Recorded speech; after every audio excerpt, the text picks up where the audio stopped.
করলাম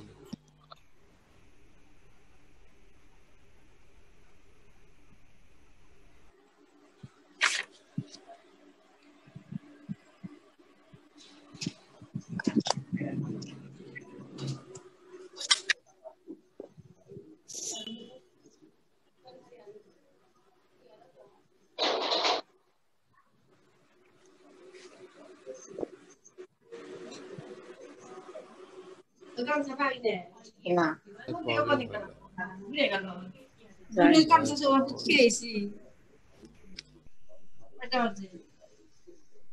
45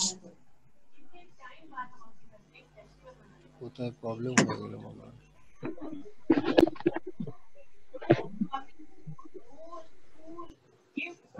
ঠিক আছে, থ্যাংক ইউ।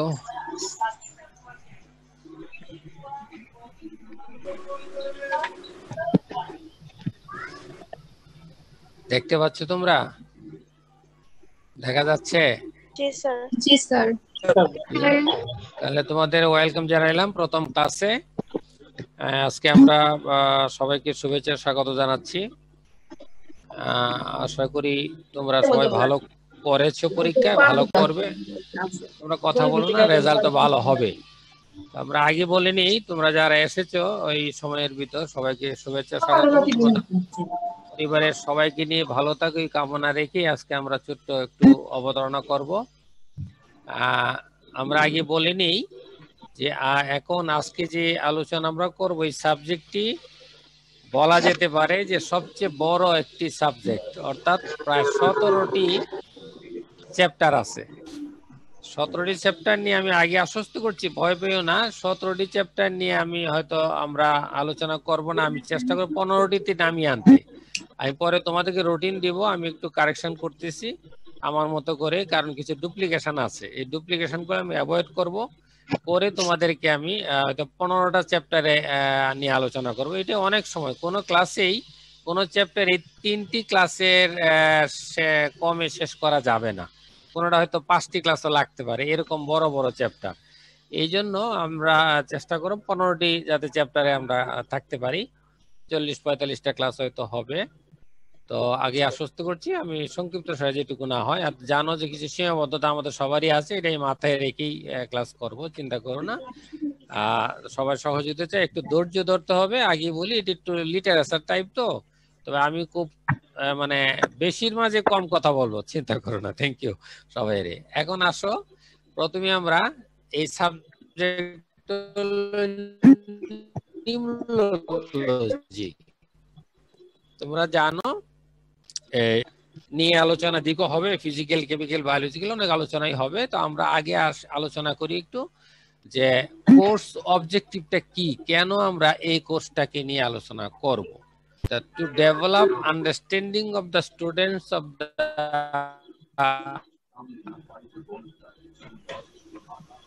এটা আমি কিভাবে সরাবো গো, যে জামালা তো একদিকটা না। ঠিক আছে, to develop understanding of the students of the origins of inland. Mainly এখানে ইনল্যান্ড ওয়াটার নিয়ে কথা হবে, inland, lentic and lotic habitats and their various physical and chemical parameters, those govern the lives and productivity of different ecosystem. তোমরা শুধু জেনে রাখবে এই কোর্সটার মধ্যে সবচেয়ে ইনল্যান্ড ওয়াটার নিয়ে আলোচনা হবে। ইনল্যান্ড ওয়াটার তোমরা ইতিমধ্যে জেনেছো, মেইনলি লোটিক আর ল্যান্ডিক, এটা আমরা 1-1-এ আমরা তোমাদেরকে জানানোর চেষ্টা করছি, তোমরা এটা ভালো করে জানো। ফিজিক্যাল, কেমিক্যাল প্যারামিটারস তো জানো। আর শুধু আমরা প্রোডাক্টিভিটি নিয়ে, এখানে বায়োলজির প্রোডাক্টিভিটি নিয়ে একটু পরে আলোচনা আমরা করব। তাহলে আমরা আগে আসি যে আমাদের ডেফিনেশনটা খুব ইম্পর্টেন্ট, আমাদের প্রত্যেকেরই জানা থাকবে।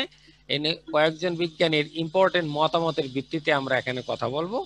একটা হলো ডেফিনেশন অফ লিমনোলজি। প্রথমে গ্রিক টার্ম লিমনোস বা লিমনি মিন্স মার্স বা লেক। মার্স তোমরা জানো, মার্সটা হলো ধরো কর্দমার্ত একটা জায়গা, জলাধার যেখানে থাকে, এটিকে আমরা বলি মার্স। জলাবদ্ধতা বা জলাভূমি বা জলা, এই জায়গাকে আমরা বলতে পারি, হ্যাঁ, যেখানে wetland or lake. And logos means knowledge, তার মানে limnology means study of lakes. এটা সাধারণ কথায় বলা যায় লেকস।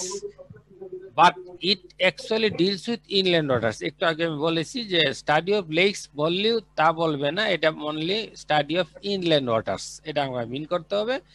আর এটি fresh water science, it is also called fresh water science. এই একটু সামান্য কথা অত্যন্ত গুরুত্বপূর্ণ, তোমরা এই কথাটি মনে রাখবে যে লোগোসটা আসছে থেকে লিমনোলজি টার্মটা লিমনোলজ থেকে আসছে আর লোগোস থেকে। লিমনোলজ মিন্স মার্স অথবা লেক। মার্স বলছি আমি আগে যে জলাধার বলতে পারো, জলা বলতে পারো, জলাভূমি বলতে পারো, কর্দমার্ত জায়গা বলতে পারো, যাই হোক এরকম। আর নলে এই সম্বন্ধে জানা যেটা সেটাকে আমরা বলবো লিমনোলজি, এটাকে আমরা ফ্রেশ ওয়াটার সায়েন্স বলতে পারবো। এরপরে আসো এক ভদ্রলোক F.A. ফোরেল, এই প্রথম উনি professor at the university of Lausanne Switzerland. এই F.A. ফোরেল এই ভদ্রলোককে প্রথম ফার্স্ট ইন্ট্রোডিউস করেন 1892। বড় ইম্পর্টেন্ট, এই তোমাকে মনে রাখতে হবে F.A. Forel is the father of limnology. তাহলে তোমরা সব ক্ষেত্রে এই কতগুলো মনে রাখবে যে father, who is the father of limnology, বলবে F.A. ফোরেল। F.A. মানে ফ্রান্কোয়েস অ্যালফোন্স। তাহলে তুমি F.A. ফোরেল বললেই চলবে। Professor of Lausanne Switzerland university, Switzerland একটি ইউনিভার্সিটি উনি প্রফেসর ছিলেন। তা উনি 1892 তে প্রথম এটি ইউজ করেন এই লিমনোলজি টার্মটা। এরপরে পরবর্তীতে 1952 তে ওয়েলস পিএস, উনি খুবই নামকরা একজন সায়েন্টিস্ট সারা বিশ্বে, উনি লিমনোলজির একটা পূর্ণাঙ্গ সংজ্ঞায়িত করেন। এটি তোমাদেরকে মনোযোগ দিয়ে জানতে হবে, মনে রাখতে হবে, মুখস্থ করতে হবে। A limnology is that branch of science which deals with biological productivity of inland waters and with all causal factors which determine it. এটা ওয়েলস পিএস 1952। এখানে দেখো আমার শোনো, পরে তোমরা নোট করে প্রশ্ন হলে পরে করবে, হ্যাঁ আমি আলোচনা শেষ করি, পরে আমি সময় দিব। তাহলে এখানে দেখো 1952 তে ওয়েলস পিএস বলছেন। এখানে কয়েকটি টার্মকে আমরা বোল্ড করেছি। সায়েন্স তোমরা বুঝছো, বায়োলজিক্যাল প্রোডাক্টিভিটি একটু পরে আমরা ডিটেইলস আলোচনা করব, ইনল্যান্ড ওয়াটার্স তোমরা জানো, তারপরেও কথা বলবো, এন্ড উইথ কজাল ফ্যাক্টরস, এই তিনটা টার্ম নিয়ে আমরা একটু পরবর্তী ডিটেইলস আলোচনা করব। তার মানে তোমরা শুধু এইটুকু মুখস্থ করো, সহজ একটা সংজ্ঞা এখানে যে limnology that branch of science which deals with biological productivity.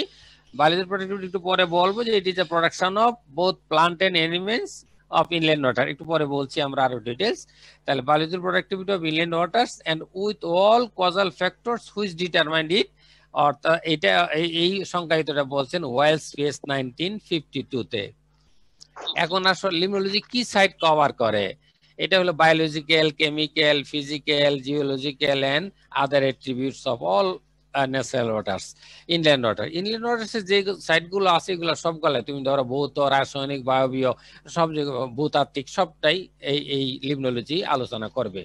আর এটি ইনক্লুড হয় যে study of lakes and ponds, river, spring, streams and wetland, একটু আগে আমি বলেছি কতগুলো এরকমই।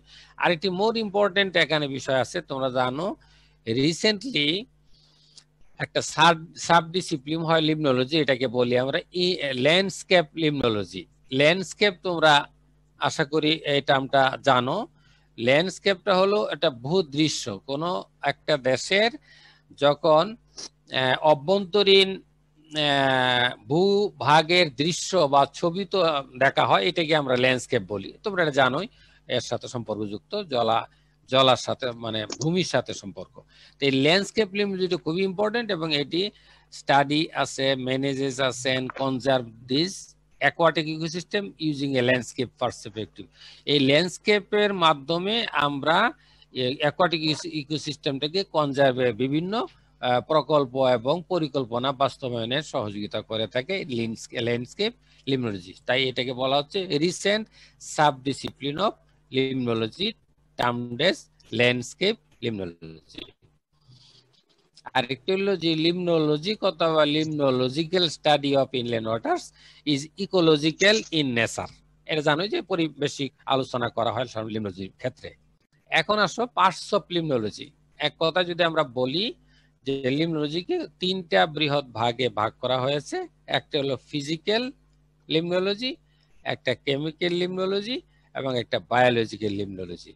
এই ক্ষেত্রে আমরা ছোট্ট করে ফিজিক্যাল আর কেমিক্যাল লিম্নোলজিকে আমরা এক কথা ফিজিকো কেমিক্যাল লিম্নোলজি বলতে পারি। অনেক জায়গায় দুইটা ভাগে ভাগ করা আছে, বিভিন্ন বিশ্ববিদ্যালয়ে ফিজিক্যাল কেমিক্যালটাকে দুইটা সিলেবাসে ভাগ করা হয়েছে, কিন্তু আমাদের এখানে একত্রে করার কারণেই আমাদের বেশি একটু আলোকপাত করতে হবে, বেশি চ্যাপ্টার আমাদের হয়ে গেছে, এটি হলো মুদ্রা কথা। ঠিক আছে, তাহলে আমরা জানলাম তিনটা মেইন পার্টস অফ লিম্নোলজি। আশা করি এটা আর পড়তে হবে না। এক কথায় লিম্নোলজিকে তিনটা ভাগে, ফিজিক্যাল, কেমিক্যাল, বায়োলজিক্যাল। আমরা ফিজিক্যাল কেমিক্যালকে ফিজিকো কেমিক্যাল লিম্নোলজিও বলতে পারবো। আশা করি এটা তোমরা অতি সহজেই বুঝতে পারছো। এরপরে আসো, একটু আগে বলতেছিলাম আমরা বায়োলজিক্যাল প্রোডাক্টিভিটি বলতে আমরা কি বুঝি। তুমি দেখো এখানে ক্লিয়ারলি আমরা বলেছি যে it means the production of both plants and animals of inland waters। এটা তোমাকে মুখস্থ করতে হবে, মনে রাখতে হবে। এই প্রথম একটি লাইন মুখস্থ রাখলে তুমি বায়োলজিক্যাল প্রোডাক্টিভিটির প্রায় 80% জেনে গেলে, কারণ production of both plants and animals of inland waters, এটা তুমি সবই জানো। এটা জানার পরে তোমার কিছু বাকি থাকার কথা। এরপরে কি ইনক্লুড হয়, এর সাথে কি কি ইনক্লুড আছে সেটা বলা আছে। It includes qualitative and quantitative features and its actual and potential aspects। এগুলা যে জিনিসগুলো এর সাথে জড়িত আছে, সংখ্যা তত্ত্ব বলো, গুণ তত্ত্ব বলো, সেই জিনিসগুলো এখানে ইনক্লুড করা আছে। আরেকটি হলো মেইনলি এর সাথে ডিল করে production of plankton, fish and both. Plankton বলতে জো প্লাঙ্কটন, ফাইটোপ্লাঙ্কটন দুইটাকে মিন করবে। Fishes, different types of fishes and crustaceans আর মোস্ট ইম্পর্টেন্ট, কারণ বায়োলজিক্যাল প্রোডাক্টিভিটির সাথে প্রোডাকশনের সম্পর্ক আছে। প্রোডাকশন বলতে প্লাঙ্কটন আসবে, ফিশ আসবে, ক্রাস্টাসিয়ান্স আসবে, অর্থাৎ এখানে অল বায়োমাসের কথাই বলা হয়েছে।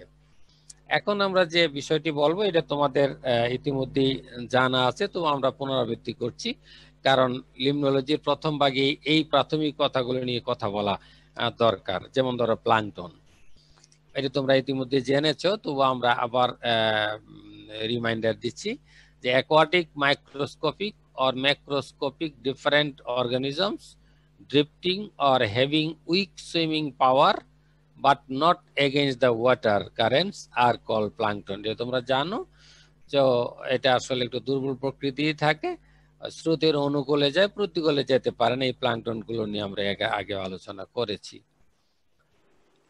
এরপরে আসো ফাইটোপ্লাঙ্কটন। একসাথে এখন প্লাঙ্কটন নিয়ে হয়েছে, এখন হবে শুধু ফাইটোপ্লাঙ্কটন ও জুওপ্লাঙ্কটন নিয়ে। ফাইটোপ্লাঙ্কটন হলো aquatic microscopic or macroscopic drifting plants, mostly algae are call phytoplankton. এটা তোমরা জানো, আগে বলা হয়েছে। এই ধরনের নেসারি যেটা নাকি প্রতিকূলে অনুকূলে যেতে পারে না, প্রতিকূলে যায়। এক্সাম্পল ইউগ্লেনা, পেডিস্টাম এন্ড নেভিকোলা, আরো আছে তোমরা জানো, ইউগ্লে অ্যানাবিনা আছে, আরো অনেকগুলো আছে সেটাই। এরপরে আসো জুওপ্লাঙ্কটন।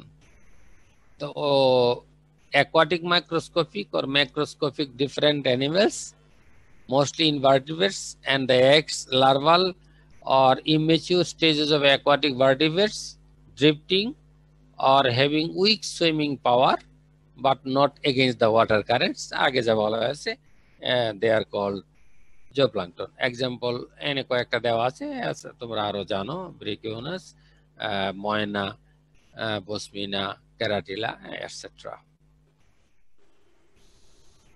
এখন এর আগে আমি বলেছিলাম যে ইনল্যান্ড ওয়াটার্স নিয়ে একটু আমরা আলোচনা করবো, যেটি তোমাদের নলেজে আছে। আমরা জাস্ট পুনরাবৃত্তি করছি, কারণ তোমরা সেমিস্টার 1 লেভেল 1 এগুলো পড়েছো। তো ইনল্যান্ড ওয়াটার বলতে inland waters means inland water bodies. এখন ইন্টার ওয়াটার বডিজ কি কি আসে? All kinds of or types of inland water bodies which are running or standing. তোমরা জানো লোটিক অফ ল্যান্ডিং, যে ধরনের ওয়াটার বডিজ হোক না কেন, ওইগুলোই আন্ডার ইনল্যান্ড ওয়াটারের আওতায় পড়ে। মেইনলি ফ্রেশ ওয়াটার, এখানে বলা হয়েছে salinity less than 0.5 parts per thousand or it may be salt or brackish water। আসলে মেইনলি ফ্রেশ ওয়াটারই, কোথাও হয়তো স্যালিনিটি থাকতে পারে, আর কোথাও ফ্রেশ ওয়াটার সল্ট যেখানে আছে, ধরো মহিষুপান এলাকায়, সেটাকে আমরা ইনল্যান্ড ওয়াটার বলি। এক্সাম্পল এখানে হইলে ক্লিয়ার হয়ে যাবে, পন্ডস, লেকস, মার্সেস, মার্স বলছি, সোয়াম, সোয়াম, সোয়াম্প মার্সের কাছাকাছি, সোয়ামটাকে আমরা বলি যেমন ধর ইনআন্ডেটেড এরিয়া বা লো লাইং এরিয়া, অথবা যেখানে একটি নিচু এলাকা, সেখানে বন্যার পানি এসে জমে আছে, এইটুকুলো আমরা বলতে পারি ইনআন্ডেটেড বা আনকাল্টিভেটেড গ্রাউন্ড, লো লাইং গ্রাউন্ড যেখানে পানি জমে থাকে, এটাকে আমরা সোয়াম বলতে পারি। ক্যানালস, স্ট্রিমস, রিভার্স, এস্টুয়ারিজ, এগুলো তোমরা জানো। ড্রেইনস, রাইস ফিল্ডস উইথ ওয়াটার, শুধু রাইস ফিল্ড হলে হতে হবে না, ধান পানি যুক্ত ধান খেতে হতে হবে, পানি থাকতে হবে যে ধান খেতে, সেটাকে বলবো আমরা রাইস ফিল্ড উইথ ওয়াটার। তাহলে এটাকে আমরা ইনল্যান্ড ওয়াটার বলবো। ডিসেস, ওয়াটার রিজার্ভিয়ার, আর সিস্টার্ন। সিস্টার্ন তোমরা জানো, সিস্টার্নটা আমরা নর্মালি চৌবাচ্চা বলি বাংলায় বললে, পুকুর তো সিস্টার্ন অনেকে বলে। বিদেশে দেখবে ছোট করে একদম কনক্রিটে তৈরি করা পুকুর ছোট, এটাই সিস্টার্ন। সুতরাং সিস্টার্ন চৌবাচ্চা পুকুর ছোট আকারে সেটা হতে পারে। তাহলে এই হলো আমাদের ইনল্যান্ড ওয়াটার নিয়ে সংক্ষিপ্ত আলোচনা। এখন একটু আগে আমি বলেছিলাম যে কজাল ফ্যাক্টরস নিয়ে কথা হবে, যদিও তোমাদের এটি জানা আছে, তারপরে আমরা কজাল ফ্যাক্টরস নিয়ে একটু কথা বলি।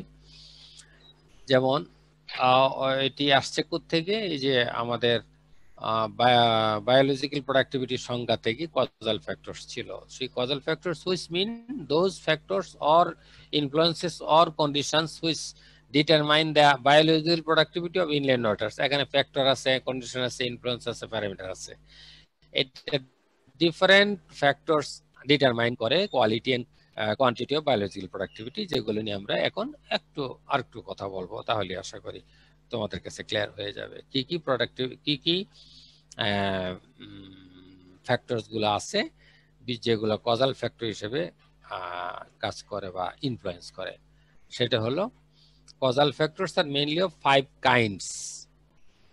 টার্মগুলো তোমাদের জানা আছে, তারপরও আবার রিভিউ করছি। একটি হলো ফিজিক্যাল ফ্যাক্টরস, সুন্দর করে তো আশা করি প্রত্যেকেই তোমরা জানো, light, temperature, form of basin, turbidity, water movement, current, mixing, transparency etcetera. এইগুলো ফিজিক্যাল ফ্যাক্টরের আওতায়, এই যে causal factor in case of biological productivity. এখন আসো কেমিক্যাল ফ্যাক্টরস। এখানেও দেখো যে dissolve gas, free carbon dioxide, other gases, dissolve solids, বিভিন্ন ধরনের nutrients, nitrogen, phosphorus, calcium, magnesium, iron, sodium, potassium, alkalinity, hardness, salinity etcetera. এগুলো তোমাদের পুরোটাই জানা আছে, তারপর আমি আবার পুনরাবৃত্তি করলাম। এরপরে আসো বায়োলজিক্যাল ফ্যাক্টরস এর ভিতরে আছে না প্যারাসাইটিজম, প্রিডেশন, গ্রেজিং, এটি one kind of predation, competition and antibiosis. এখানে হয়তো তোমাদের কাছে অ্যান্টিবায়োসিস একটু নতুন মনে হতে পারে অন্য সব টার্মের চেয়ে। এটা একটা অ্যান্টাগনিস্টিক অ্যাসোসিয়েশন। মনে করো অনেক ধরনের অর্গানিজম একসাথে, ওয়ান অর মোর অর্গানিজম একসাথে থাকতে পারে, কিন্তু এর মাঝে যে কোনো একজন ক্ষতিগ্রস্ত হবে, এটা হয় অ্যান্টিবায়োসিস বলে। এটা কি মানে আমরা যেমন আমরা যদি সংজ্ঞায়িত করি যে interaction between 2 or more organisms that is detrimental to at least one of them, একজন ক্ষতিগ্রস্ত হবে, অর্থাৎ এটা একটা অ্যান্টাগনিস্টিক অ্যাসোসিয়েশন, অর্থাৎ একসাথে থাকলেও কেউ ক্ষতিগ্রস্ত হতে পারে, এটাকে আমরা বলি অ্যান্টিবায়োসিস। তাহলে এটি বায়োলজিক্যাল ফ্যাক্টরের ভিতরে থাকে, একসাথে থাকতে গেলে এটা হবেই। মানুষের মাঝে তো একসাথে থাকতে গেলে হয়, পপুলেশন যেখানে থাকবে সেখানে কেউ ক্ষতিগ্রস্ত হওয়ার সম্ভাবনা থাকতেই পারে।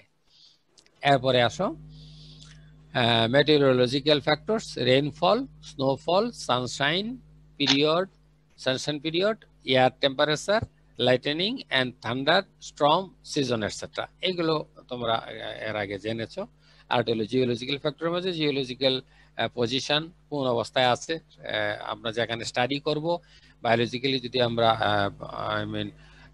লিম্নোলজিক্যাল আমরা চিন্তা করি, তাহলে পজিশনটা কোথায়, সেখানে কি অ্যাসিডিক পজিশন বেশি, অ্যালকালি বেশি, নাকি সয়েল টাইপটা কিরকম, অরিজিন অফ লেকস বেসিনটা, তার অরিজিন গত 50-100 বছর আগে ওখানকার অবস্থা কি ছিল সেটা জানা থাকতে হবে। এই জন্য জিওলজিক্যাল ফ্যাক্টরগুলো লিম্নোলজি থেকে সব টার্মগুলো এখানে আসবে। এই ফ্যাক্টরগুলো নিয়ে আমাদের লিম্নোলজি স্টাডি করে। আমরা প্রায় শেষ দিকে চলে আসছি। আমি আগেই বলেছি যে প্রত্যেকটা চ্যাপ্টারের অংশ বিশেষ আমরা আলোচনা করবো। এটি কিন্তু ওই যে ডেফিনিশন স্কোপ অফ লিম্নোলজির আমরা শেষ করছি না, এটি অংশ বিশেষ। আজকে মাত্র 12টা স্লাইড নিয়ে আমি কথা বলছি। এর ভিতরে যেটুকু সম্ভব আমি কভার করছি, বাকিটি পরবর্তীতে তোমার সাথে আলাপ করব। এখন হলো সায়েন্স অফ লিমনোলজি। এটা হলো যে এটা একটা সিনথেটিক সায়েন্স, জানো যে এটা রিলেশন, মানে সবকিছু নিয়ে এটা সমন্বয়মূলক একটি science. It is primarily ecologically in it's bearing, আমরা আগে বলছি পরিবেশগত দিক নিয়ে সে আলাপ করবে। এটা it depends upon the proper application and integration of certain facts, principles and methods of chemistry. সব সাইডগুলো এখানে যেহেতু বলছি ইন্টিগ্রেটিভ ম্যাটার, এখানে ইন্টিগ্রেশন বলতেই এখানে সব আসবে, যেমন method of chemistry, physics, geology, soil science, hydrography, meteorology and others. মানে লিমনোলজি একটা বাস্ট এরিয়া। তোমরা লক্ষ্য করবে যখন তোমরা আরো সামনে দিয়ে যাবে, দেখবে যে অনেক এরিয়া নিয়েই আলোচনা করছে লিমনোলজি। একজন লিমনোলজিস্টকে সে অনেক ধরনের সায়েন্টিস্ট তাকে হতে হবে। তোমরা যখন লিমনোলজি সাইডে চাকরি করবে, দেখবে কত কিছু তোমরা মোকাবেলা করবে, তোমরা রিসার্চ করবে, তখন জানবে যে হাইড্রোলজি কি, হাইড্রোগ্রাফি কেন পড়বো, মেটেরিওলজি কি দরকার, জিওলজি কি প্রয়োজন, ফিজিক্স কি প্রয়োজন, তখন সবগুলোই তোমাদের নখদর্পে থাকবে। এখন আমরা একদম শেষের দিকে আসছি। এখন আসো science of limnology. Biological productivity lies in the center of the subject, which is influenced by various physical, যেটা আমি বলছিলাম, chemical, geological, meteorological and biological factors to make a new field of science. এটাই মানে biological প্রোডাক্টিভিটিকে যখন আমরা এর সাথে জড়িত হলো বিভিন্ন সায়েন্সের দিকগুলো, এবং মেইন পয়েন্ট হলো, তুমি যদি নিউক্লিয়াস বলো তাহলে সে বলতে হবে তোমাকে বায়োলজিক্যাল প্রোডাক্টিভিটি। আর there are remarkable differences in the biological productions of different inland waters. অনেক ধরনের ডিফারেন্স আছে প্রোডাকশনের ক্ষেত্রে। আমরা এটি ইনল্যান্ড ওয়াটার নিয়ে যখন ডিটেইলস আলাপ করব তখন সেই আলোচনায় যাব। আর to study and evaluate the different causal factors which influence a specific type of biological production at the aim and province of লিমনোলজি। এটি বলা হচ্ছে যে স্টাডি আর ইভালুয়েট যে ডিফারেন্ট ফিজিক্যাল ফ্যাক্টরস গুলো নিয়ে আমরা করি, এটার মূল বিষয়টা হলো, এইটা উদ্দেশ্য হলো এই, আমরা বোধহয় শেষের দিকে চলে আসছি, 10 মিনিট আছে, গুড আছে, সময় আছে ইনশাআল্লাহ। টাইপ অফ বায়োলজিক্যাল প্রোডাকশন আর দ্য এইম অফ লিমনোলজির মূল উদ্দেশ্য, এবং প্রভিন্স বলতে একটা প্রভিন্স এখানে কিন্তু কোনো প্রদেশ না, এটা হলো কেন্দ্রবিন্দু বলা হচ্ছে। লিমনোলজিকে আমরা স্টাডি করলে অনেক বায়োলজিক্যাল প্রোডাকশনের সাইজ জানতে পারবো, যে কোনো ফ্যাক্টর নিয়ে যখন আমরা কথা বলি। তাহলে আমরা এই পর্যন্তই বোধহয় আজকের আলোচনা হবে, এরপরে আমরা তোমাদের সাথে অন্য আলোচনা করব। সবাইকে ধন্যবাদ দিয়ে আমি এখন